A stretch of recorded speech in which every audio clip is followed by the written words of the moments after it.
بيكم في حلقه جديده من منتج مصري. الحلقه اللي فاتت كانت اول حلقه في الصحه والجمال، وقلنا احنا نبقى ندي بقالنا سنوات طبعا في القنوات الدينيه، وقلنا ان في رحله يوم الجمعه. طبعا الرحله دي عشان الناس اللي ما شفتش الحلقه عباره عن ايه؟ كل واحد كان بيحلم ان يبقى له حته ارض في بلده تبقى مصدر دخل ليه، ودورنا على العيوب اللي ممكن تبقى موجوده في اي مشروع عشان نتلافاها، واي خوف من خسائر يبقى ان شاء الله يبقى محدود. فسلمنا كذا ارض في كذا مكان لكل الناس، وجينا قلنا اخر ارض هنشتغل فيها لازم أن تكون على الاسفلت وبتري وبحاري، ويكون فيها منتج يكون فيه شفاء لامراض كتيره، ويكون فيها مشاريع كتيره، ويبقى دي زي التجمع او المنتجع اللي اي ناس تعرفها.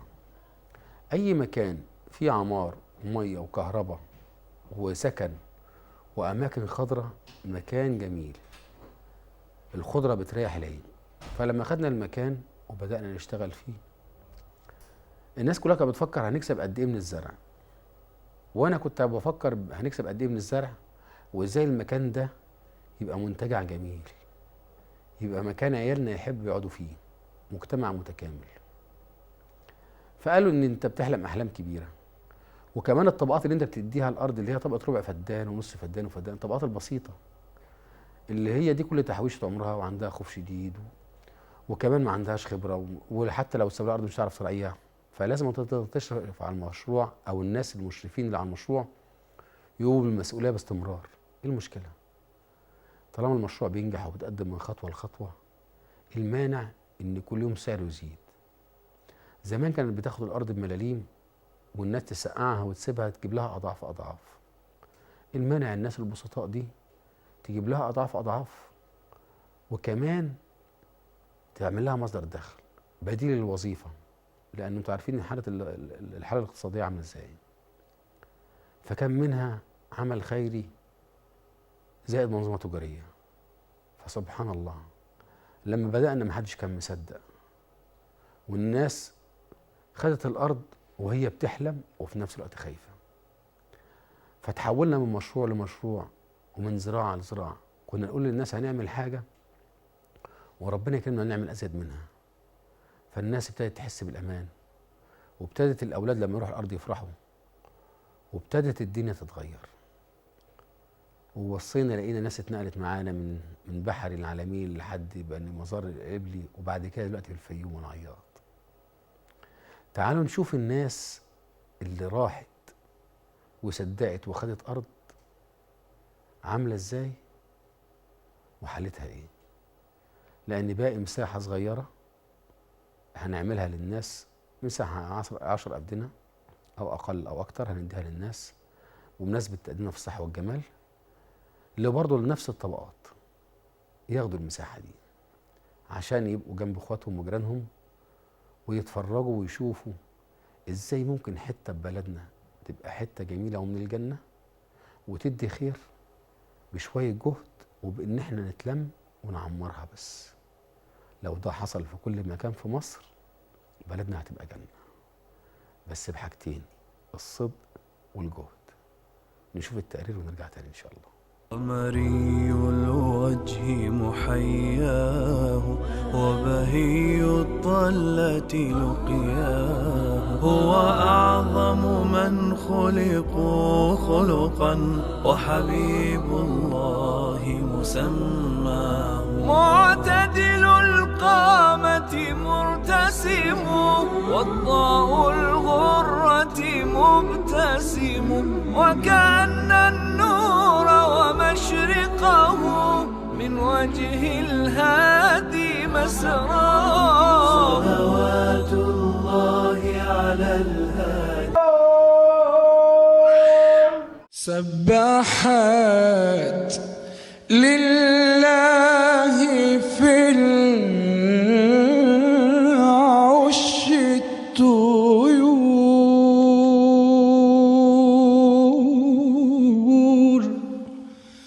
تشبه الأنوار عطرا للزهور. الذين ذكروا في سورة نوح، ودا وسواعا ويغوث ويعوق ونسي. صور أناس لهم، هؤلاء الصالحين صور أناس لهم تلك الصور في مجالسهم التي كانوا يجلسون فيها، وكان الأمر لا يعدو شيئا في بدايته، حتى جاء من بعدهم فعبدوا تلك الصور من دون الله تبارك وتعالى، فكان ذلك أول حدوث الشرك، وأحدثوا في دين الله ما ليس به. ظل الأمر كذلك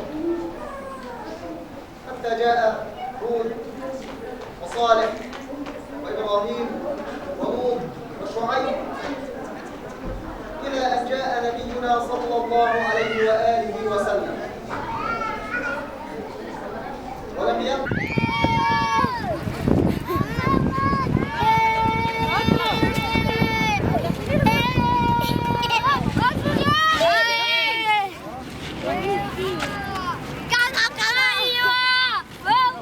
مرجحة حلوة وشفت كل حاجة حلوة. مرجحة كويسة؟ حلوة حلوة المرجحة دي وكل حاجة حلوة. جيب مية. الأرض حلوة واحنا جينا فيها. اوعى تتطلع. حلوة المرجحة دي؟ يلا ننزل نشوفها. حلوة؟ حلوة. جميلة. جميلة؟ لا لا عادي. يلا على طبيعتك يا نساء. لعبة جامدة أوي واحنا حتى بنلعب. أهو هو جه فيك جوان، بص استنى كده. يا ولد. جون أكيد. إيه رأيك في الملعب؟ ملعب كويس بسم الله ما شاء الله وكويس يعني، واحنا بنلعب ومبسوطين. شكرا. إيه رأيك في الملعب؟ وانت رايح فين؟ يوسف. بص يا شيخ محمود. نبض فؤادي صلوات تسمو بشذاها ويطيب الكون بذكره. قمري الوجه محياه وبهي الضلة لقياه، هو أعظم من خلقوا خلقا وحبيب الله مسمى. إن شاء الله ناجح بأمر الله. إن شاء الله وجميل وحاجة طيبة جدا والله. حاجة تدي تفاؤل يعني، حاجة طيبة جدا وبشايرها خير. الأرض بقت تمام وربنا يكرمنا كده إن شاء الله وناخد أي حاجة فيها إن شاء الله ونتعاقب بإذن الله. يعني ربنا يبارك في الأرض دي وبشر الناس اللي اشتروا إنهم عمرهم ما يندموا أبدا. الوضع هنا بسم الله ما شاء الله ممتاز يعني، وربنا سبحانه وتعالى.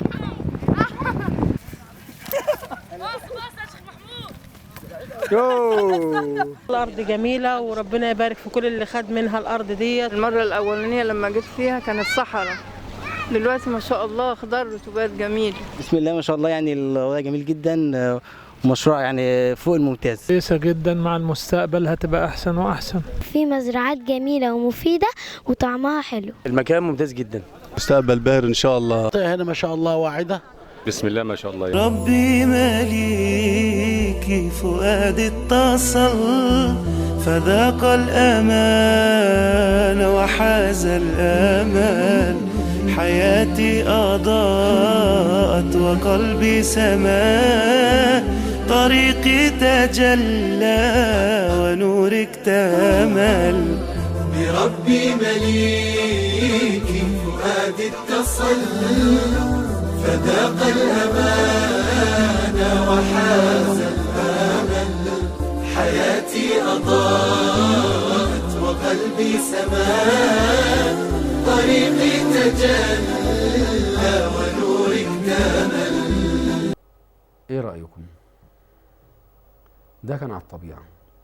كل رحلة هتروحها هتلاقي الأرض بتتطور وبتتقدم، وإن شاء الله الحلقة اللي جاية هتشوفوا حاجات أكتر، وكل يوم الخير فيها بيزيد.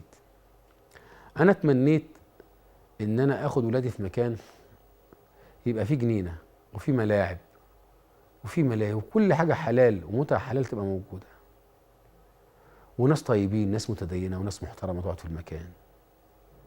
دي كانت أمنيتي. لما جيت أطبقها في مصر لقيتها تتكلف ملايين عشان تاخد مكان كبير زي ده وتبني بيوت أبب وحاجات زي كده ومساجد بالفخامة دي وأبب زي دي تكلفك ملايين. لكن لو مكان على الاسفلت وبيروي من النيل وكان صحراء وخضر، ساعتها هيكلف ملاليم. وده اللي حصل، بفلوس بسيطة الناس دي ملكت، والمكان سعره اتضاعف، والحتة الصغيرة بقت تساوي دلوقتي. تخيل لو انت خدت لك بيت وعندك فدان واحد مزروع مثلا وليكن رمان، زي ما احنا زارعين رمان ومورينجا وشيح. الرمان يجيب لك محصول بعد 3 سنين بشاير، والمورينجا من اول سنة محصول، والشيح يجيب لك بعد 2 3 محصول، وكل 15 يوم تاخد منه فلوس. ما كانش الكلام ده بيحصل، وبتشرف عليه ونفسك ان كل خطوة تبقى ناجحة وصادقة. الناس جربت وشافت. وتعالوا الرحلة الجمعة كمان اللي جاية او اللي بعدها، شوفوا الكلام ده واحضروا الرحلة وشوفوا، وافرحوا باللي اخواتكم وصلوا ليه واعملوا زيهم لو مش معانا في اي مكان.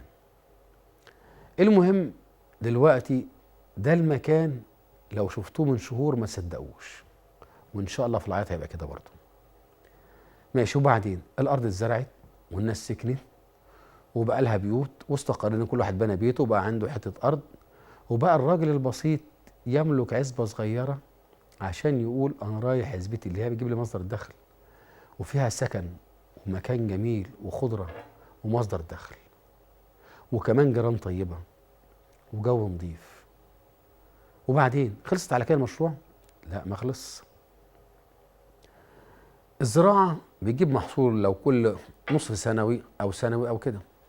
ايه المشروع اللي يدخل لك دخل في شهور وفلوس كتير قوي وياخد مساحه صغيره؟ ابتدينا نعمل منطقه للمشروعات. يعني ازاي؟ يعني تاخد لك مساحه وليكن مثلا 20 30 فدان من الارض وتعمل عليها مشروعات. وبدانا ندور على المشروعات اللي بتكسب كتير قوي ومخاطرها قليله، عشان اللي هيعمل مشروع هيبقى دي ممكن يبقى ده كل اللي حيلته، فما تبقاش شايل ذنبه. وقعدنا ندرسها كويس قوي، وبدانا باول مشروع اللي هو مزارع النعام. عملنا قد 5 مزارع نعام وبدانا نحطهم فيهم، وعرفنا ان النعام ده بيجيب من 60 ل 200 نعامه في السنه، عشان كده بيسموه مزرعه البشوات. وبدانا فيها بقينا احنا ومعانا مشتركين عملنا مزارع النعام. كان الناس تيجي تتفرج عليها شكل جميل. النعام ده كان مزارع مش الناس البسطاء، ده البشوات. ازاي في مكان ده يبقى فيه مزارع نعام؟ لما جينا نعمل مشروع الفراخ لقينا الفراخ فيها مخاطره. الفراخ البيضاء لو جالها مرض تموت وناس تخسر الوفات، فبعدنا عنها. كذلك الفراخ الحمراء لقينا حاجه اسمها البط الفرنساوي، بيعيش وبيستحمل وممكن ينزل الميه، اهم حاجه عنده شويه الميه ينزل فيهم وياكل اي حاجه، ومكسبه مش عالي زي الفراخ البيضاء لكن ما بيموتش وما فيش خسائر فيه. فقلنا هنعمل مزرعه البط الفرنساوي وطعمه جميل، هكذا زي الديك الرومي. وبعدين بيتباعوا لسوق. رحنا شفنا المجزر واتفق معانا ان هياخد، يعني هنعمل البط، وقال هياخد البط اللي هنربيه وهياخده. يعني كده هتربي وضمنت التسويق ان شاء الله. وقلنا هنبدا في تنفيذه، لكن بعد خطوه طلعت اهم. الارض اللي بتزرع دي بتحتاج سماد. طب ما بعدين السماد ده بيكلف عشان الارض تسمر وتبقى جميله. واحنا بنشتغل في الارض هنا في عرق تربه طفله حجريه، مساحه حوالي 25 30 فدان، وقلنا هنعملها مع زرع سمك. وبعدين لما جينا ننفذها قالوا ان الحوض في المزارع التربه الطفليه الحجريه دي يعيش مئات السنين، ولقينا ان مزرعه السمك بتتجدد كل 5 سنين، يبقى كده هتوفر 25,000 جنيه تكلفه مزرعه السمك او 20,000 جنيه كل 5 سنين. يعني عندك مزرعه طول العمر. وميه بحاري، طلعت ان الميه البحاري بتطلع حاجه اسمها حاجه خضراء كده زي الريم، السمك بياكل 35% منها، يعني تلت غذاء السمك من الميه دي. وتاني حاجه الميه البحاري بتبقى اضمن ميه لحياه السمك وحاجه جميله خالص. ماشي. وبعدين هنملى ال 20 او 25 دول ميه، وبعدين طب ما هو كده ميه كتيره، ايه اللي يحصل؟ قال لك لو خدت الميه دي وسقيت بيها ال 200 فدان كده ما اهدرتش الميه، وكمان الميه هتروح للارض ميه فيها اسمات كتير، فالزرع يطلع احسن زرع وتديك انتاج احسن.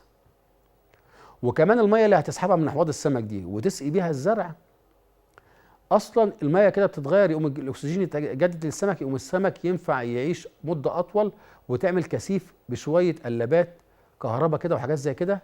هتلاقي ان الانتاج ممكن حوض صغير يعمل لك 4 طن. 4 طن في حوض صغير مثلا 200 متر. يعني المكان الإيراد يدخل ألوفات، والدورة من 4 شهور ل6 شهور. والسمكة الواحدة بتطلع لك سمك صغير من 500 ل1000. والسمكة وزنها من نص كيلو ل 750 جرام. آلاف إيه ده؟ طب لو لنفرض 4 طن، قول السمك ب8 جنيه. حاجة و30,000 جنيه. أكله يتكلف قد إيه؟ ده في سمكة اسمها سمكة الحشائش. السمكة دي لحمها ناعم، وممكن يوصل وزنها من 5 كيلو ل 12 كيلو. لو حطيتها في حوض اسمها مبروكة الحشائش، لو انت مثلا زرع شيح، هتفضي الشيح خلص، هتعمل مكانه بعديه فاصوليا او لوبيا او اي حاجه زي كده، تجيب لك داخل 6 شهور التانيين. لما تشيل الحاجه الخضره بتاعت الشيح دي، بدل ما تحرقها وترميها، تقوم راميها في حوض السمك مبروكة الحشائش دي، تاكله ووزنها يزيد، يبقى من 5 ل 12 كيلو وتتباع. ده لو انت مش عايز تاكل السمك. القراميد بيقول لك بتجيب لها مش عارف البطاطس اللي هي المرتجعه دي، البطاطس اللي هي بتتصدر بترجع من التصدير بتترفض، هتترمي وتتعدم. تاخدها انت تقوم فارمها وتقوم رميها لها تاكلها. العيش اللي بواقي الاكل، حاجات جميله خالص وتدخل الوفات بسيطه. فبقى عندي اصرار على المشروع، فرحت شفت مزارع السمك اللي في الفيوم، ورحت بورصه كفر الشيخ، شفت لفيت عشان اتاكد، لان دي مستقبل ناس وشباب مجموعه هيبداوا يزرعوا، يعملوا زراعه السمك، ويبداوا يزرعوا. الناس ابتدت تتعاقد على مزارع السمك، بقت بالنسبه لها حاجه جميله خالص، لان حتى انت في الرؤيه السمك ده رزق. وربنا اكرمنا، طمنا الحمد لله، وناس مضت وشالت مسؤوليه انها هشيل مسؤوليه الحاجه دي، والناس دي في رقبتها وناس اهل خبره. يا رب الكلام ده يطلع صدق. حتى الحفر ناس شالته، ناس مسؤوليه برضو على اهل، نسال الله يكون على ناس اهل خلق ودين، يحفروا الاحواض دي بطريقه صح، بحيث الناس دي ان شاء الله تبقى في امان الى ما شاء الله. تعالوا نشوف الاول تقرير المشروعات ده على الطبيعه، ونرجع نتكلم تاني. الإسلام جميل حقا، هذا ليس هو الإسلام. كل أوامره تهدينا وتنادينا للخير، ينهانا عن كل طريق يأخذنا نحو الشر. المنطقة هنا ما فيهاش عمالة كافية، فبنجيب عمالة من مناطق خارجية، من الفيوم، منوفية، من البحيرة. من الفيوم أو من القريبين، انتوا هنا في القطة مش كده؟ قريبين. طعمه جميل. ده بقى تصدير، يعني المصريين غالبا ما ياخدوش منه. هو ده كله مصريين دلوقتي. المصريين اللي هم الاحمر، والاجانب بياخدوا اللي هو الكبير ده، صح؟ الاجانب ده وده دلوقتي خلاص كده مصريين. بس انا شخصيا بنصح ان اي حد لو عايز يزرع فليم، لان الفليم في حد ذاته لو التصدير وقف، السوق المحلي بيقبل الفليم بطريقه عاليه جدا. الاسلام جميل حقا، هذا ليس هو الاسلام. كل اوامره تهدينا وتنادينا للخير، ينهانا عن كل طريق ياخذنا نحو الشر. فالله رحيم وحليم، يدعو دوما للبر.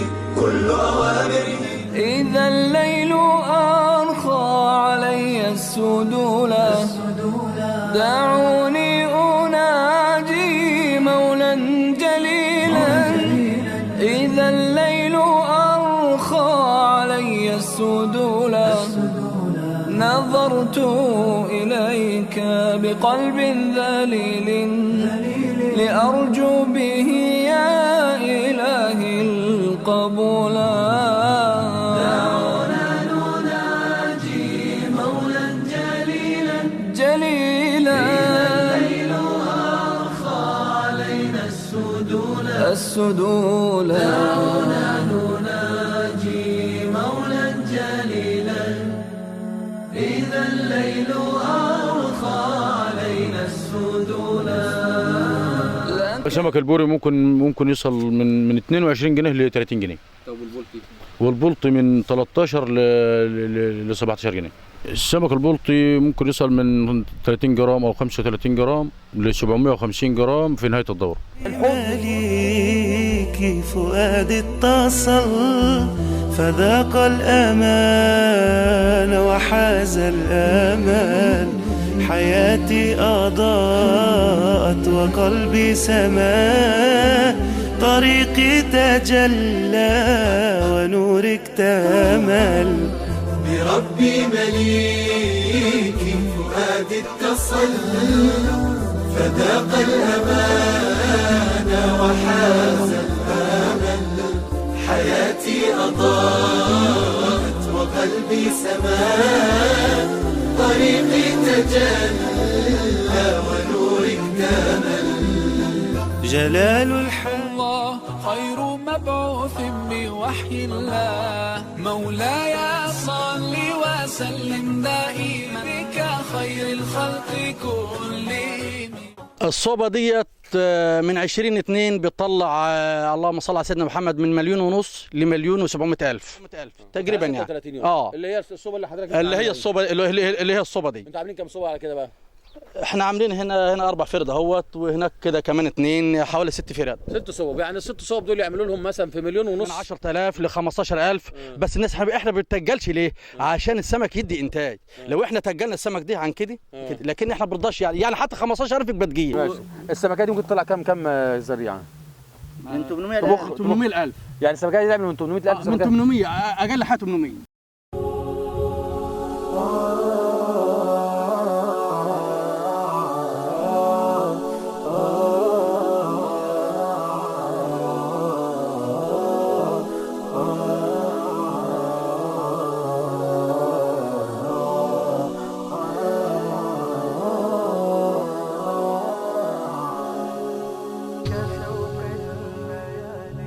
كشوق الليالي لضوء القمر، كعشق اليبابي لقطر المطار. نجيء وفي راحتينا الضياء، نقاء وحبا لكل البشر. كشوق الليالي لضوء القمر، كعشق اليبابي لقطر المطار. نجيء وفي راحتينا الضياء، نقاء وحبا لكل البشر. نسابق نرقى وللغير نسعى، ونرسوم دي تقارير المشروعات اللي في ارضنا، اللي في ارض الفيوم، اللي هيروح رحله ان شاء الله ربنا يا رب يشوفها، ما عدا مزروع مشروع البط لسه بعد السمك. وكمان العنب اللي انتوا شفتوه ده عنب في مزرعه في القطه، كان الشيخ احمد المشرف على الارض هو اللي عامله، فعشان كده شفنا منظر العنب عامل ازاي والجمال وطعمه وسعره غالي. يا اخوانا اي عمل فيه جهد وفيه اخلاص ربنا يبارك فيه. عملنا طبعا ان شاء الله الشبكات التكعيبه بتاعت العنب هتروحوا تشوفوها، والعنب هيزرع في شهر 1 وان شاء الله الارض تبقى جميله. مزارع عنب ومزارع رمان ومورينجا وشيح وحواض سمك ومشاريع نعام. تعال شوف المشاريع بتاعت اخواتك الناجحه والجمال ده، يمكن تبقى صاحب مشروع في الاخر. مشروع بقاله كتير، لان ده اخر مشروع هنشتغل فيه ان شاء الله، وبعدين العياط خلاص مساحه صغيره وهتخلص الحمد لله، يعني الباقي لينا ان شاء الله خير. يعني معانا الضيف الشيخ حسن اللي هو بيحفر الارض، يكلمكم عن طبعا هو اللي بيحفر حوض السمك على الاتفاق اللي اتفقناه معاه. نسال الله التوفيق والسداد. الارض اللي في الفيوم ان شاء الله اللي بيشتغل فيها الشيخ حسن. اتفضل يا شيخ حسن. ازي حضرتك يا شيخ؟ حضرتك بسم الله والحمد لله والصلاه والسلام على رسول الله. انا معانا شركه نقل، معانا حفارات، معانا لوادر. فجينا اتعرفنا على الشيخ ايهاب، اتفق معانا طبعا. الراجل قال لنا اللي هو عنده حته القطعه اللي هو قال عليها دي 25 فدان في الفيوم. رحنا فعلا عملنا يعني معاين الموقع، وخدنا عينه من التربه عملنا عليها في المعمل، لقينا فعلا تربه حجريه طفليه. وابتدينا الشغل الحمد لله من 17/11، وبدينا عقد مع الشركه على اساس في شرط جزائي اذا ما نفذناش الحفر ده في ميعاده بس. وابتدينا الحمد لله شغل، والمفروض ان هو هنسلم الاحوال ديت على شهر 1 كده ان شاء الله.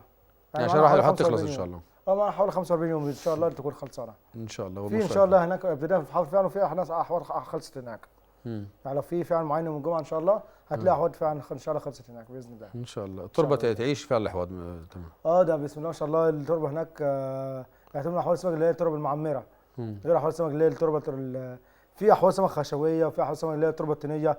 طبعا التربه الطينيه دي بتحتاج تنظيف بعد 5 سنين او حاجه زي كده، بعد دوره ودوره بتحتاج اللي هي تنظيف، طبعا تكلفه بقى حفارات وحاجات زي كده. لا التربه دي بسم الله ما شاء الله من تربه معمره ان شاء الله. طب ان شاء الله طبعا الارض الفيوم اخر 10 فدادين دول وخلاص على كده الحمد لله، وان شاء الله نبدا المزارع السمكيه اللي هيتعاقد عليها.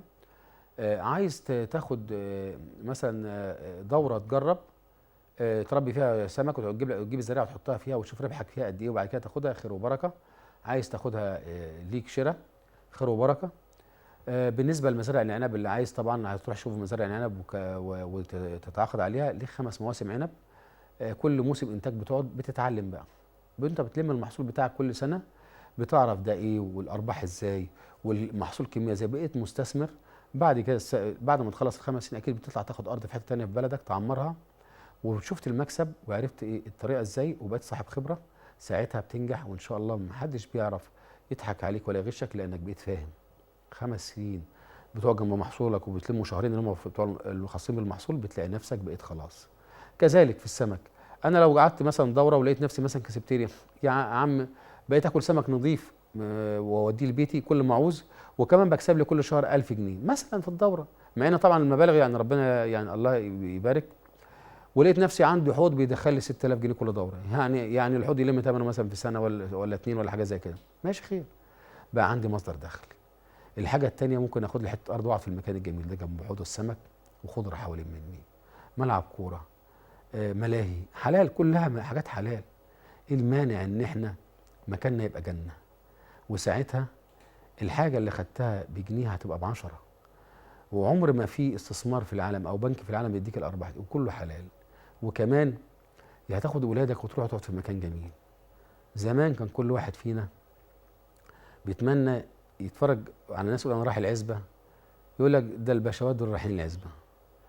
لكن طبعا كان الناس البسطاء ما تجرؤش تحلم بالحلم ده، لان ده كان حلم صعب، واللي كان بيحاول كان بيتغش، يا اما ياخد ارض مش مضمونه، يا اما يزرع زرعه والناس اللي بتزرع تضحك عليه ويخسر فلوسه، يا اما حاجات كتير غلط كلها مبداها الغش والكذب، او مبداها ان الواحد ما يعني قال رسول الله صلى الله عليه وسلم من غشنا فليس منا، ان الواحد لو درى على اخوه معلومه عن حاجه في الارض او ضرر ممكن يتعرض له يبقى ده غش. عشان كده ما كانش فيه بركه، وكان اي حد بيحلم ما بيتحققش حلمه. لكن ان شاء الله الحمد لله الحلم اتحقق، والناس استلمت قضاها في العالمين وفي بني مزار، ودلوقتي في الفيوم. احنا طبعا ان شاء الله هنستقر فيها. الشركه لها مساحه نص المساحه بتاعتنا هنقعد فيها، فقلنا هناخد مساحتنا ونستقر فيها في الفيوم وفي العياط، وخلاص على كده. اللي عايز يطبق التجربه دي ممكن يكلم الناس اللي خدوا ارض وتعلموا يطبقوها لهم. يا رب يطلع الشيخ حسن وكل الاخوه اللي اشتركوا في الارض وعملوا المشاريع دي كلها يكونوا فريق تاني ويبتدوا ينجحوا زي ما ربنا اكرمنا ان شاء الله وينفذوا المشروع. انا في انتظاركم. كل اللي عايز يطلع رحله بتطلع في اتوبيس مكيف تتفرج على الارض وتبقى صاحب مزرعه سمك. جرب في مره ان يبقى لك مصدر الدخل مش من الوظيفه، مكسب حلال. خزائن ربنا مليانه. دايما الانسان حاصر نفسه في مكان مقفول وخزنه مقفوله. الوظيفه بتعمل، اللي ده بيعمل، اللي بينفع وبيرزق والله. جرب المشاريع اللي فيها بركه. حتى من علامات الرزق السمك في الرؤى. جرب تعيشه حقيقه وتنفذه. لو خايف جرب تخش في دوره. هشتري زرعه السمك بكام؟ ال1000 ب100 جنيه؟ مفيش مشكله. اشتري 4000 زريعه يا 400 جنيه واحطهم في الحوض واشوف واعيش التجربه بنفسي.